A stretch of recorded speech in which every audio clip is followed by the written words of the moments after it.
அஸ்ஸலாமு அலைக்கும் வரஹ்மத்துல்லாஹி வபரகாத்துஹு. தினமும் ஒரு துஆ. தூக்கத்தை விட்டு எழும்பொழுது ஓத வேண்டிய துஆ.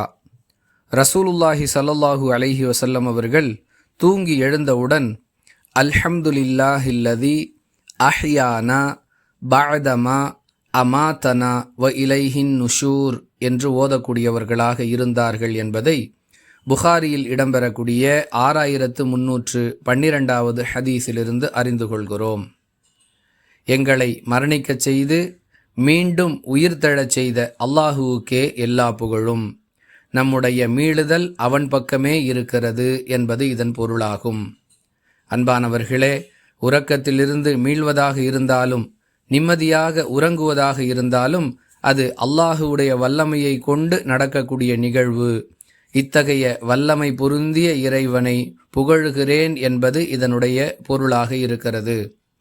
அன்பானவர்களே, நாமும் இந்த பிரார்த்தனையை மனனம் செய்து தினமும் காலை உறக்கத்திலிருந்து எழுந்தவுடன் ஓதிக்கொள்ளக்கூடிய வழக்கத்தை ஏற்படுத்துவோம்.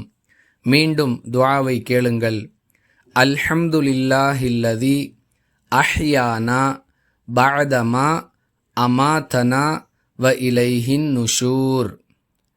வாஹிர் தஅவானா அனில் ஹம்துலில்லாஹி ரப்பில் ஆலமீன்.